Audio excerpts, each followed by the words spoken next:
The Gauteng City Region report on the 5th Gauteng Quality of Life report was released yesterday.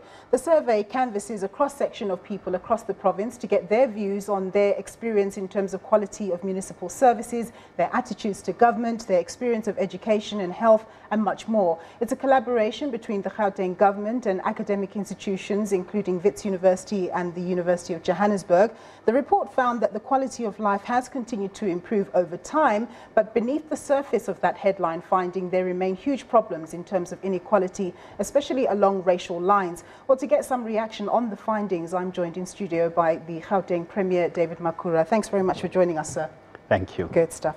So this survey, it happens every 2 years or so, and it really provides a basis on which policymakers and policy implementers like yourself can actually see how they're doing insofar as service delivery and so on. Yes. So what we're finding is that if you're black, the chances of you having good access to health and education and even decent municipal services, this is obviously generally speaking, is far less than your white counterpart.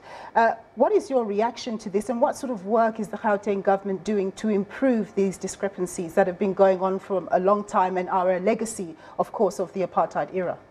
Well, firstly, we take the quality of life survey very, very seriously. So every 2 years, we look forward to this report because it helps us to understand the pulse, the mood, and the attitudes and changing perceptions of the residents of this province. What is very good, which has come out of this report, is that despite the fact that this is a province that has got the largest rate of urban in-migration, principally from South Africans. We have the largest number of South Africans from across the country moving into Gauteng every year. Despite that high rate of urbanization, in the midst of an economy over the last 18 months that has not been performing well, the quality of life continues to improve. So there are very positive indicators coming out of this year's report about what the picture is like over the past 2 years with regard to the levels of satisfaction with services. Of course, there are areas of concern, and one of those areas of concern is that this improving quality of life is not at the same level for black South Africans as compared to their white counterparts. So that is something that we continue to pay attention to. Every year we identify what are the top 3 issues that the residents of Gauteng say these are their top concerns. Every year we do that. And every time the quality of life survey is released, we track what has happened. Have those issues changed or not? Yeah. So unemployment is always in the top 3. And sometimes housing comes into the top 3. 2 years ago, it was the issue of corruption. The more work we do on some of the issues, these issues recede, and then new ones come to the fore. But unemployment has remained for 5 consecutive times with regard to this 5 series of the quality of life survey. That amongst the top 3 issues has always been unemployment. But then this year, crime is the #1 issue.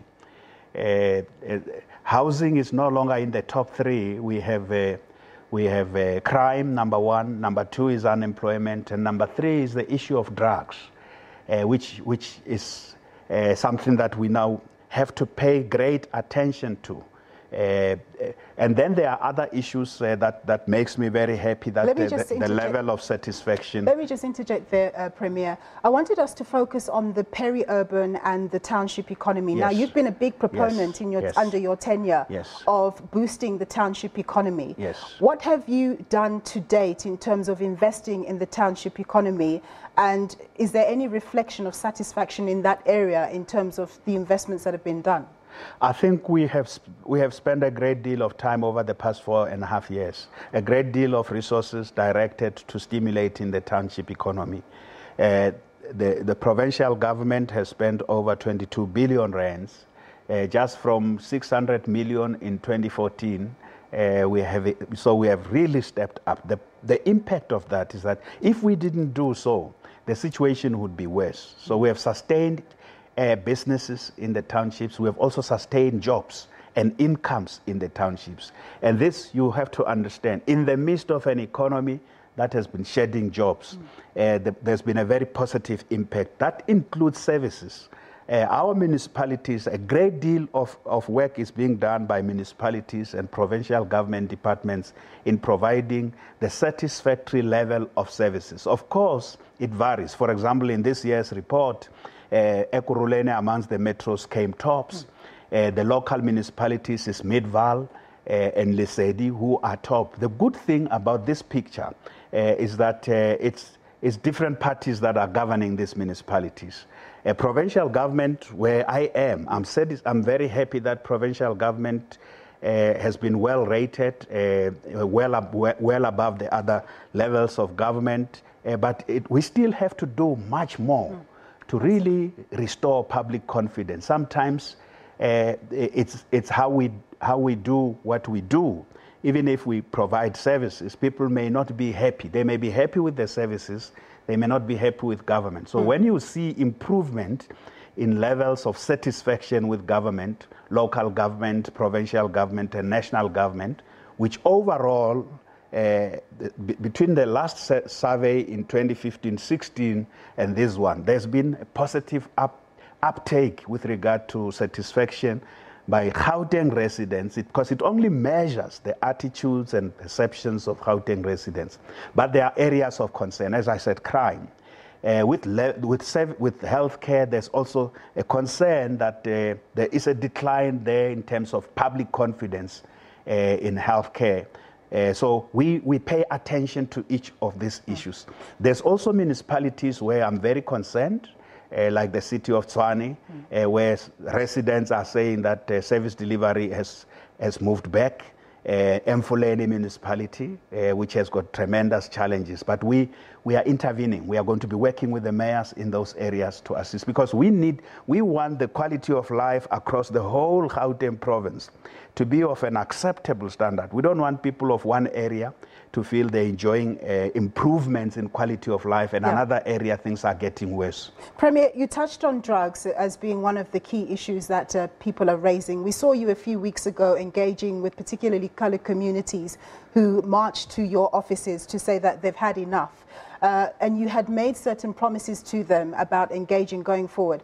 How are you coordinating with other departments to ensure that, first of all, you root out the drugs and the drug culture, but obviously part of the reason why there's that problem is the underlying social issues as well, right?